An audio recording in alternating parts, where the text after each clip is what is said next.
ಸೂಫ್ರಮ್ so ನೋಡಿದ್ರ recent release ನೋಡಿದೆ ಎಷ್ಟು ನಕ್ಕದ್ರಿ? ತುಂಬ ನಕ್ಕದೆ ಅಂತ ಹೇಳೋಕ್ಕಾಗಲ್ಲ ನಾನಂದರೆ. ಬಟ್ ಆ ಸಿನಿಮಾ ನನಗೆ ಯಾಕೆ ಇಷ್ಟ ಆಯಿತು ಅಂದರೆ ಒಂದು ಫ್ರೆಶ್ನೆಸ್ ಇತ್ತು, ಪಾತ್ರಧಾರಿಗಳೆಲ್ಲರೂ ಹೊಸಬ್ರಿದ್ರು. ಸೊ ನಮಗೆ ಅವ್ರ ವ್ಯಕ್ತಿತ್ವ ಗೊತ್ತಿಲ್ಲ, ಅವರು ಏನೊಂದು ಗೊತ್ತಿಲ್ಲ. ಸೊ ನಮಗೆಲ್ಲರೂ ನಾವೆಲ್ಲನೂ ಅಕ್ಸೆಪ್ಟ್ ಮಾಡ್ಕೊಂಡ್ವಿ. ಅವ್ರು ಏನಿದ್ರು ಕರೆಕ್ಟ್ ಅನ್ನೋ ಥರ. ನನಗೆ ತುಂಬ ಇಷ್ಟ ಆಗಿದ್ದು ರಾಜ್ಬಿ ಶೆಟ್ಟಿ, ಸಖತ್ತಾಗಿ ಮಾಡಿದ್ದಾರೆ, ಭಾಳ ಚೆನ್ನಾಗಿ ಮಾಡಿದ್ದಾರೆ. ನಿಮ್ಮ ಕಾಲಕ್ಕೆ ಬೀಳ್ತಾ ಇದ್ದೀನಿ ಅಂತ ಅರ್ಥ ಅಂತ ಕರುಣಾಕರ್ ಗುರುಜಿ.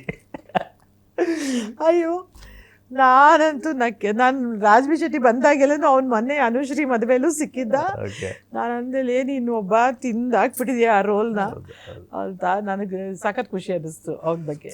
ಒಂದು 3.5-4 ಕೋಟಿಯಲ್ಲಿ ಮಾಡಿದಂಥ ಒಂದು ಸಣ್ಣ ಸಿನಿಮಾ 125 ಕೋಟಿ ಗಳಿಸುತ್ತೆ ಅಂತಂದ್ರೆ ಎಷ್ಟು ಮನಸ್ಸುಗಳನ್ನ ಗೆದ್ದಿರಬೇಡ ಅಂತ. ನೋಡಿ, ಕಾಂತಾರ ಬಂದಾಗಲೂ ಕಡಿಮೆ ಬಡ್ಜೆಟಲ್ಲಿ ಸಿನಿಮಾ ಮಾಡಿದ್ದು, ಅದು ಸೂಪರ್ ಹಿಟ್ ಆಗಿದ್ದು, ಅದೆಲ್ಲ ಹಿಸ್ಟ್ರಿ.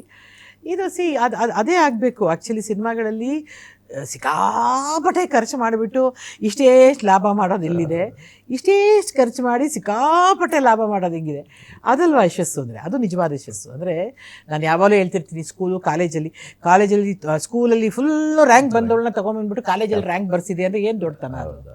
ನೀನು 0 ಮಾರ್ಕ್ಸ್ ತಗೊಂಡ್ರು ಡಿಸ್ಟಿಂಕ್ಷನ್ ಅದು success. That is the success of the schools R colleges. Not that ನನಗೆ 90 ಔಟ್ 100 ಔಟ್ ಆಫ್ 100 ಬಂದ್ಬಿಟ್ಟು ನಾನು ನೆಕ್ಸ್ಟಲ್ಲಿ ನಾನು ಮತ್ತೆ ಬಂದಿದ್ದೀನಿ ರ್ಯಾಂಕ್ ಅಂದರೆ what is the big deal in that? You are already proved.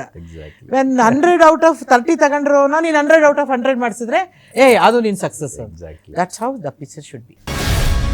Guarantee news, ಸುದ್ದಿ ಖಚಿತ, ನ್ಯಾಯ ನಿಶ್ಚಿತ.